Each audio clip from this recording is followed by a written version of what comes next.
Hello everyone, and welcome to Gearhead Entertainment. Today is Sundays with Steve, and Demeter dropped. And I have some thoughts. So, I'm skipping the Greek tutorial, by the way. There's no point for me to play it. I know how to play the Greeks. So, I'm trying to figure out where to start. Because there are some good things about Demeter, and about this little scenario that they put out.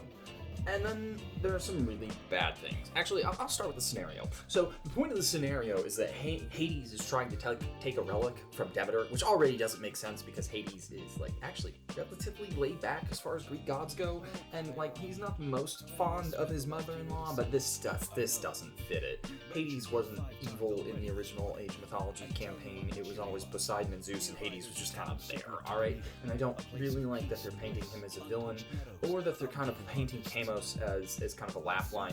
Also, Camos doesn't sound the same. That may just be me. Maybe I'm so used to how he sounds in the original, but I could have sworn that Camos sounded different even in Age of Mythology Retold. So, not huge on that. Anyway, let's talk about the price point. So, they're selling this expansion for $30. Already I had an issue because initially going in I thought that when you bought the premium pack, you guaranteed all the expansions that they released. Turns out it's just the first two. I did go back and check that, so that was me being wrong there. Fair enough. With that said, going back and looking, the Chinese God Pack was $15, the Japanese God Pack is $15, and it's $30 for Demeter, eventually the Aztecs, and then two expansions which are really just kind of graphical updates. It's going to make the Demeter statue in your town center and your temple look fancier, and then the other one is just more blood and guts when you're fighting. And it's are those really worth $5 a piece? I could see $20. I could see 20 for Demeter and for the Aztecs, but 30 is that's a bit steep. I did not care for that. So you may be best suited to see if you can wait until this can come out as an individual pack, as just Demeter and just the Aztecs. That's just my personal opinion. If they do release it that way, you can probably save yourself money, because the other two that they're releasing, I don't think they're really all that worth it. Certainly not worth $10 for both of those.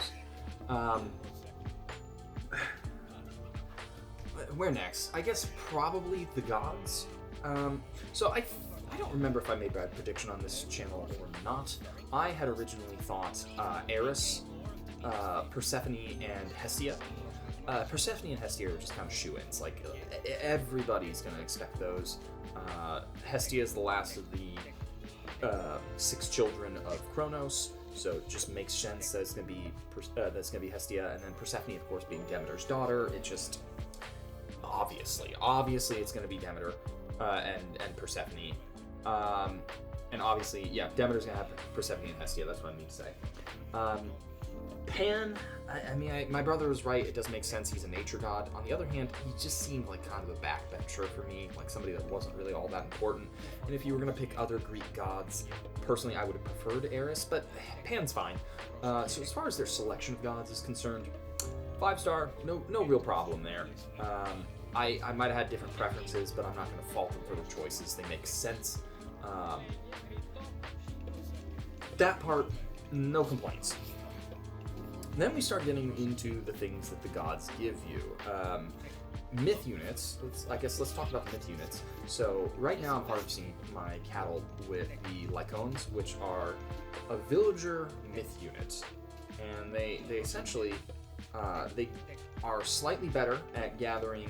Well, they might be actually dramatically better at gathering huntables and herdables, and when attacked, they turn into werewolves. Sort of. They can get attacked and stay as villagers. I found that I have to actually have them attack manually before they turn into werewolves. I noticed that when one of them died as a villager, and then I had to actually auto-select them. So, not super fond of that.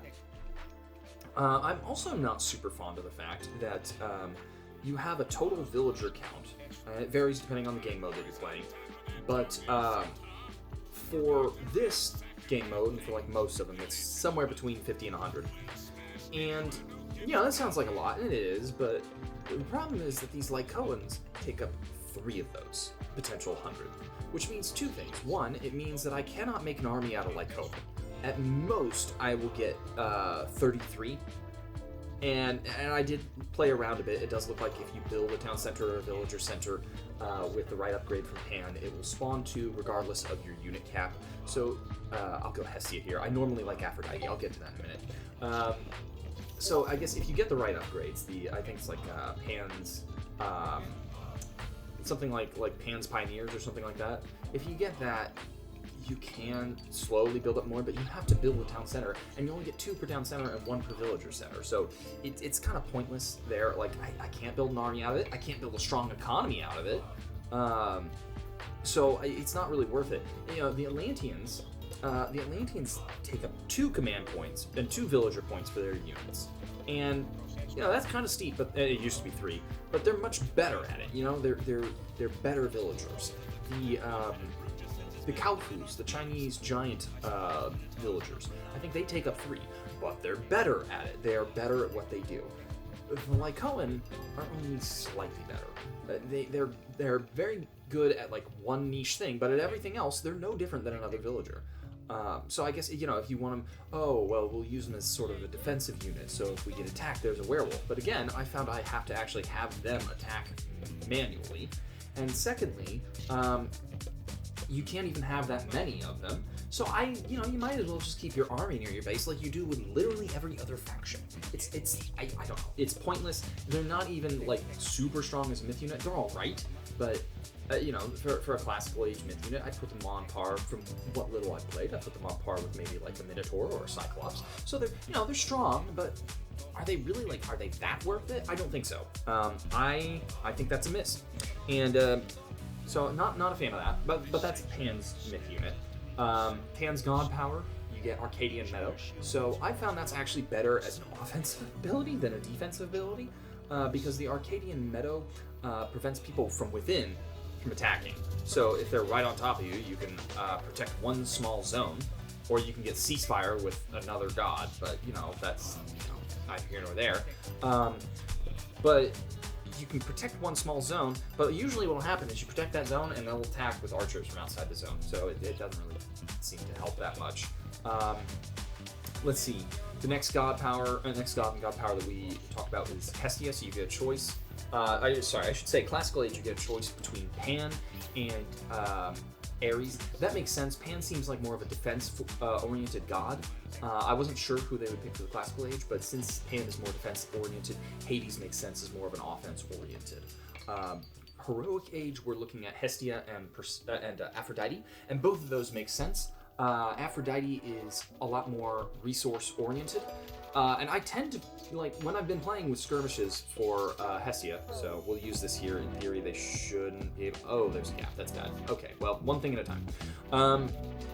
When I've been playing as Demeter, as a skirmish, I've found that I prefer Aphrodite over Hestia. She just seems to give more of an economy buff. Hestia has some good things, and if you're gathering within the radius of the hearth, which I've placed next to my farms, then it does do better. With that said, if you're looking to buff your economy, I think Aphrodite is the better choice. Hestia's hearth is nice. It does increase the speed at which you gather from farms, and it does convert enemy units near you, which is good. But honestly, it's not good enough to make me choose Hestia most of the time. I think she's good, a good goddess. I think she's been done well. It's just they finally given me a reason to pick Aphrodite, and that I like that. I like that I finally have a reason to go for Aphrodite, because most of the time there's just a better choice. Let's see. Hestia's. We're going to talk about Hestia's god power a bit, and I think it's fine.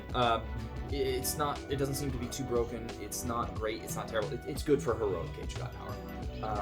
Her myth unit is the Hamadryad, which disguises itself as a tree, So I have a couple issues with this. Number one, we already have dryads. We have dryads from the Hesperides tree as the Atlanteans. And so it just feels like we're doubling up on a myth unit. It did feel very creative to me. Yeah, you could have maybe done like a nymph, which is basically like it's a generic dryad, given it a bow or something if you really wanted to go that route. The other thing I don't like is that I feel like my dryad spends most of the time as a tree and doesn't tend to do a whole lot of attacking or defending unless I specifically order it to do it. That is something I'm noticing, is that a lot of the myth units seem to not attack that well. Other than that, you know, I like Hestia. I think she's done well. So the gods so far, I'm pleased with them. The myth units, not as much. Certainly not the werewolves. I do not have enough to cast that. I guess we're just gonna have to deal with this. Then we come to Persephone, and I did call Hephaestus as the alternate. You have to have Hephaestus because they have special. Every Greek has special units, and Hephaestus buffs your special units. It just, there's no getting around that. So that was a good choice. And Persephone is decent. I like some of the things Persephone does. She's more defense oriented than economy oriented, which kind of surprises me because she is a nature goddess. But I like some of the things she gives. She has an ability that lets fallen units buff nearby units. So as they die, your units get a little bit stronger, which is nice. Her god power is very nice. I liken it to Ragnarok. You're either going to win the game or you're going to lose, but usually when you use it, it's a game ender. It doesn't have to be, I guess. You know, I've played some rounds where you haven't, but it feels on par with Ragnarok. Only instead of turning all of your villagers into units, it turns all of your town centers, essentially, into units. Destroys them all, you can't rebuild for a while, but it gives you 100 units. And they're not necessarily 100 of your own fallen units, they're 100 of the last fallen units across the map. So, you can have an army of completely random stuff, and they're stronger than the default units. So I do like Eidolons as a god power. No real complaint with that. It does feel like a nice Mythic Age god power. The myth units, though, I don't know. The Harpies are fine, or not the Harpies. The Sirens are fine. I feel like they don't do a ton of attacking, but they do pick people up into the air. Or I think I saw them. That might have been the Harpies, but they lure people away, which can be useful. Unlike the Dryad surprise attack, I think that's something I would actually use. But then we get to the special units, which are the Harpies, and I do not care for that. I have been pressed multiple times and just trained a ton of Remittent and fought my way out of it with Zeus. With Demeter, your special unit isn't a human unit, it's a myth unit. And it's only an okay myth unit as well. They're flying units. They don't have great damage against buildings, which most of the other special units do. So I don't care for that. And they take favor. And you know, if you're late game, you gotta wonder, you probably have enough favor. But some of the maps I played, you know, I'm trying to get my special units out because I need something in a hurry. I need something high tier in a hurry, and I've got the money for it, but I don't have the favor. And I don't really like that there's a favor cost to my elite unit. Not particularly a fan. Then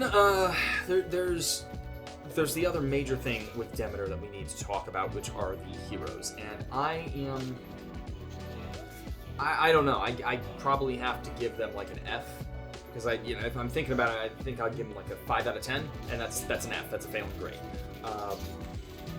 Orpheus is a win. All right, I love Orpheus. He's a good hero. He's not particularly strong, but he buffs nearby units, and he makes sense because he was one of the few remaining really major figures in Greek mythology that they hadn't done yet. So it makes sense to have Orpheus. Aeolus, I don't know what they were thinking. He's the cousin of Hercules. He helped in a couple of labors, and he drives a chariot, which is nice. But he really, I'm very well versed on Greek myths. When I saw, Aeolus is who they're doing, I didn't go, okay, that makes sense. I didn't go, what were they thinking? I went, who the heck is Aeolus? Aeolus, I'm sorry, not Aeolus. Aeolus is a wind god. I wouldn't mind seeing Aeolus, but nature gods make more sense. I had to stop and think, who the heck is this guy? I've never actually, I didn't remember him at all. He just felt like a nobody. Like, why are we wasting our time with this hero? And that's their choice. And I know they're running out of choices because they designed this game back in like the 90s for 3 major gods, and now they have to add in a 4th, and that requires a lot of extra work. You know, some things that would have made more sense if you had engineered it from the ground up, you can no longer do it that way, but you know, there's still other heroes that they could have chosen from. I wouldn't mind seeing Castor and Pollux. I understand why they didn't do Castor, because there's already a Castor in the Atlantean campaign, but you could have done Pollux. You could have done Castor and Pollux as twins and traded off. Orion is still out there. There are other heroes they could have chosen from. Someone like a Diomedes, you know, they're doing a lot of Trojan War characters. Diomedes was a very major character. Him and Nestor both would have made a lot of sense. And you could say, oh, well, you know, they didn't show up in the Atlantean campaign, or in the original campaign when they were fighting in Troy. Well, Achilles didn't really show up either. I mean, you could train him, I think, but beyond that, he didn't really make a showing. So, I think it would have made more sense to draw from some of the more important Greek heroes, and they didn't do that. As bad as I think Aeolus is, I'd give him like a 5 out of 10, to be honest. Like, he's not a bad hero, it's why him? There were better choices. The one that really doesn't make sense, why on God's green earth did they choose Icarus? Icarus is a stupid idea for a hero. At least you can make the argument that Aeolus is like, you know, he actually does the fighting, he actually does stuff. You know what Icarus does? He falls from the sky and drowns in the sea. That's what he does. All right. They picked like one of the few stories in ancient Greece where there was no actual hero, and they decided, oh well, we're gonna like choose the least heroic of the 2 people in the story. Like, Daedalus would have made more sense. Daedalus survived the flight. Daedalus actually built stuff, but Icarus, I mean, why Icarus? It does not make any sense, and he doesn't do anything. Oh, we get a flying unit. Like, big deal. It's not that important. I would have preferred somebody that actually made sense over someone like Icarus. So Icarus, I'm going to give him a 0 out of 10. I do not care for him. The last hero is Midas, and I will say I don't mind Midas. He also kind of feels like a why him. I give him a 5 out of 10, like Minos. 10 out of 10 to Orpheus, by the way. So just so we got the lineup clear. 10 out of 10, 5 out of 10, 0 out of 10, 5 out of 10. So we get 20 out of 40. That's your failing grade for the heroes. Midas is fine. He doesn't exactly do that well for a Mythic Age hero, but he does create gold mines when he kills people, which is nice. I mean, it's like 100 gold, 500 gold, but it is a gold mine, so, you know, not the worst thing in the world. With that said, if you're going to choose somebody kind of obscure and not that much of a fighter, somebody, I don't know, they could have gone with Minos, King of the Underworld. That would have made a lot more sense. Demeter seems to be a lot more underworld focused because of Persephone. Minos being a judge of the underworld, you could have gone with him, especially since you're already going with Icarus. Icarus, who was imprisoned with his father by Minos because Ariadne escaped, Theseus escaped, the Minotaur didn't die, Minotaur died, that sort of thing. All right, like, Minos probably would have made more sense. It's not that Midas is a terrible hero, it's just there's so many better options. So, failing grade on the heroes. There are some other minor things throughout. I feel like the Demeter units are a bit weaker. I feel like the heroes are a bit weaker compared to other Greeks. Beyond that, I mean, I like the economy buffs. You can double up on farms now, so you need half as much space. The farms create population. I think it's like 2 farms per town center, and they only tick up your population by like 2, but that's not nothing. You know, it's a little bit extra.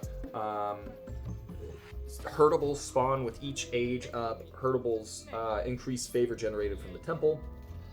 If you go with Pan, you get Thorn Walls, which deal revenge damage when people attack with them. So there are some good things. There are some decent abilities, but this is probably the first time where Age of Mythology has released a DLC where I thought it really wasn't that much of a win. Like, I liked China, I liked Japan. I thought overall they did a really good job. I didn't really have any complaints. This is the first time where I actually have some complaints, and I feel like they were just making stuff up so that they could have an extra Greek character instead of putting enough thought into it. So I don't particularly. I mean, I'm gonna enjoy playing Demeter, but it doesn't sit well with me, and I hope it's not the beginning of a trend.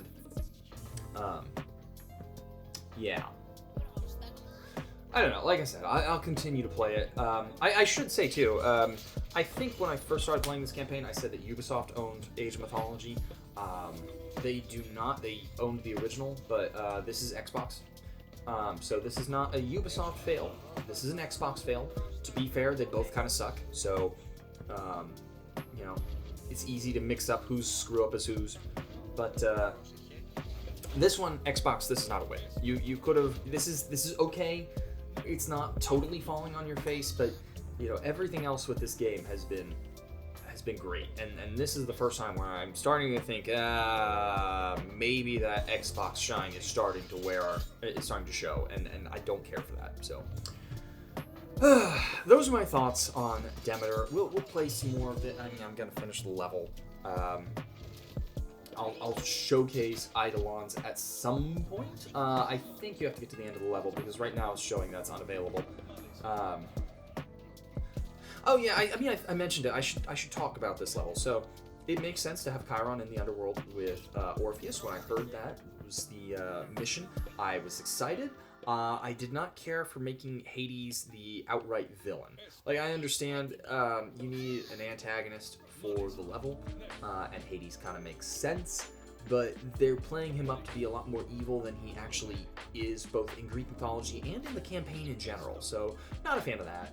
I should also mention I'm only playing on moderate today just because I needed to be able to kind of talk through what I was saying, and you know, I'm already kind of scatterbrained. I didn't need to be dealing with this on Ludicrous. Yeah, I didn't really care for making Hades come off as basically just evil. Camos also kind of feels like a joke in this level, so I didn't really care for that. It felt like they were making kind of a laughing stock out of the game, and you know, there were some laugh lines in the game, but for the most part it was a pretty serious game. It was a serious game with a touch of humor, and this one feels more like a joke level, to be honest with you, the way that they play it in cutscenes. Yeah, and I don't know. I'll have to check when I get to Camos again in the campaign, but I didn't think he sounded like that. I guess we'll use these harpies.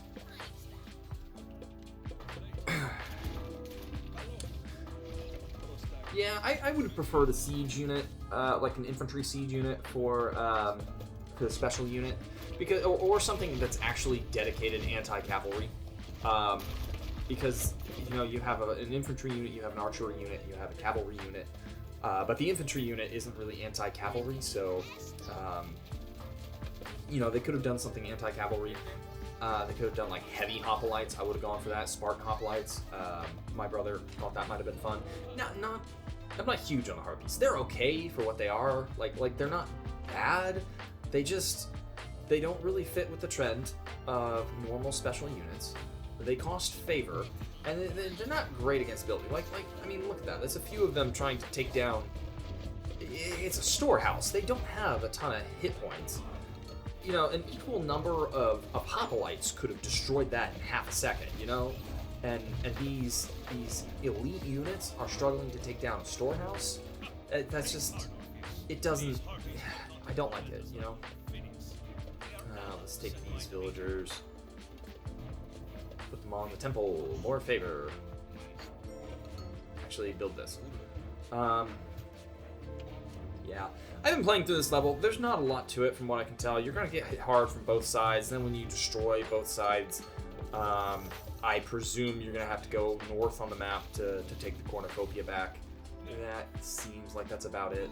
It doesn't seem like there's anything crazy. Also, one other thing I don't care for, as far as I can tell, we are in the afterlife. I don't know if this is supposed to be the Fields of Elysium or kind of like a liminal space. I mean, obviously they're in the underworld. Chiron's dead. and he's working with Orpheus, who I assume is dead, though they don't really say. But they're not in Erebus, as far as I can tell, so I don't exactly know where this takes place. If this is supposed to be like the Elysian Fields, or like a special part of Mount Olympus that's specifically maintained by Demeter, I feel like they should have made it more ethereal. You know, it feels like there's too much natural light. It also feels like everything is just normal. I don't know. I mean, it's nice. The trees look nice. The map looks decent. It doesn't really strike me as an Elysian Field sort of thing. So, don't know how I feel about that. I'm hoping the Aztecs come off better. Also, I don't like the Lycones. They spawn. I mean, I ranted about them for a minute. They spawn from the town centers. I just delete them because I don't want them cutting into my villager count. I hope the Aztecs do better. I really do. I have high hopes for the Aztecs. There's a lot of cool stuff they could do. There's also a lot of room for screw-ups, as this release has proven. I don't know. Everything I've seen online, everybody else seems to really like Demeter, and I, there are good things about her. It's just, I feel like I haven't seen anybody talking about the actual problems, and there are actual problems with Demeter, and they're easily avoidable problems too. That's probably the craziest part, is that, these would have been things that they didn't have to screw it up like this. They didn't have to make the choices they made, but here they are. I don't know. Like right now, I could be spamming Mermidden right now. Look how much food I have. Look how much gold I had. Instead, I'm buying a few harpies, and I mean, yeah, I guess if they don't have ranged units, I'm all right. But it's like 5 harpies, where I could get like 30 Mermidden. Like I'd take the Mermidden. I would take the Mermidden. I would take the Gastrophetes. I would take the Heteroi. It's just, I don't know. I'm not a fan.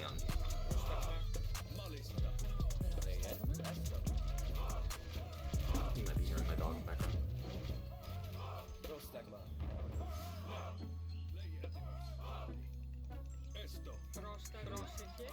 Well, I'll go ahead and finish this level.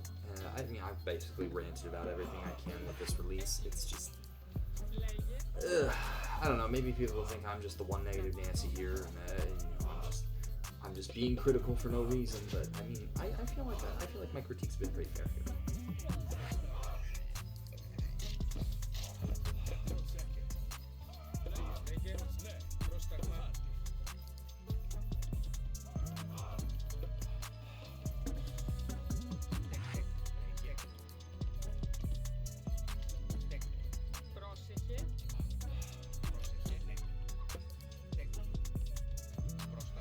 Alright, let's get these guys on wood. This guy will go mine the... I like that the gold mine is the units. That is a nice touch.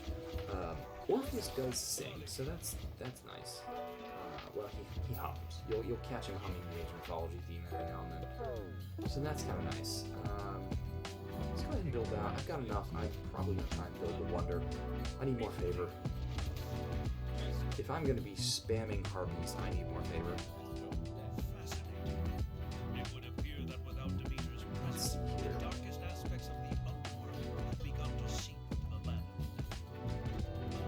The Land of the Living. I'm sorry. Chiron died. I mean, spoiler if you haven't played the campaign. Chiron died. How is this the Land of the Living? Again, it's little things where I just feel like they didn't think it through, and there's no reason for it. They could have thought it through. They could have easily avoided all of my complaints. And I think everybody else would have been happy too, but... guess not. I do like that the Wonder is basically the Temple of Demeter. It's a nice looking Wonder. No complaints there. Let's see. I might try getting a few more units and then just push it. Let's take Orpheus.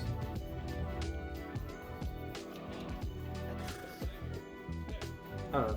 I imagine this level might be a pain in the butt if it were on Ludicrous, just because I'm constantly getting hit left, right, and you don't have a moment to breathe. And this is only on moderate, but I don't even know if I care to play through it again. I don't know. I guess I'll probably try playing through it on Ludicrous at some point. I just need something more casual. I have a dog wandering around just looking for something. 2 dogs.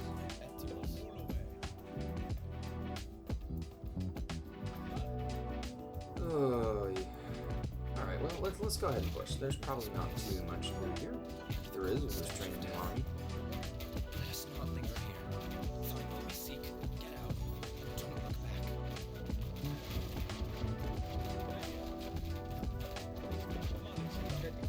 I want to be clear too. It's not that I'm negative about everything about this. There's some things that I've really liked. There's just been some stuff that nobody else seems to really be talking about. Things that are actually an issue. You have to. You just have to ignore them because they're all over the place.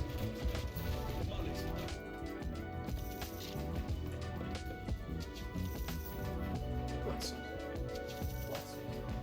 She's. See right there, now we have a, well, I mean, I'm not going to be able to mine it, but that's a Colossus gold mine. That's pretty cool. It doesn't make as much sense as some other stuff. It's pretty cool. And I will say, I mean, look, Orpheus is buffing all of those archers, so now they are slaughtering the things. That's nice.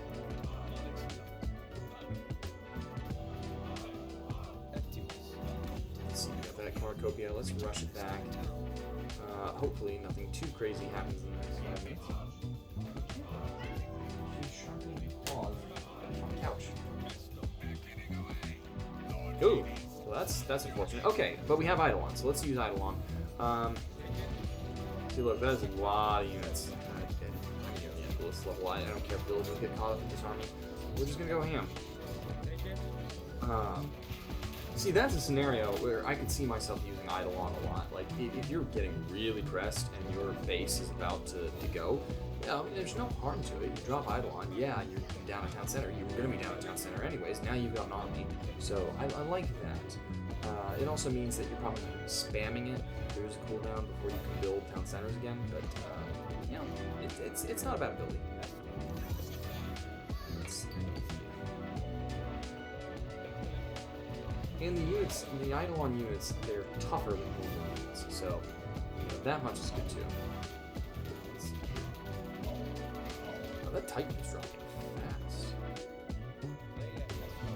Oh, I thought, why isn't the game ending? It's because I put Demeter's cornucopia in the wrong temple.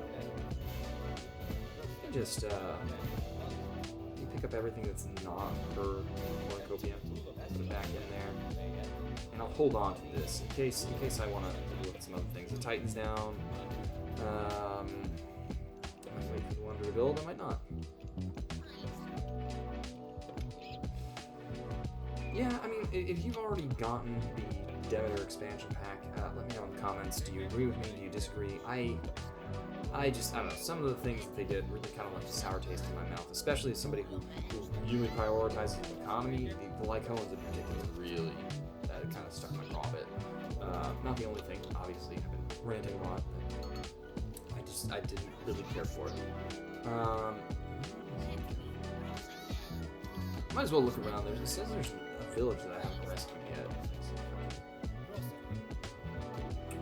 Clearly, they are not up here.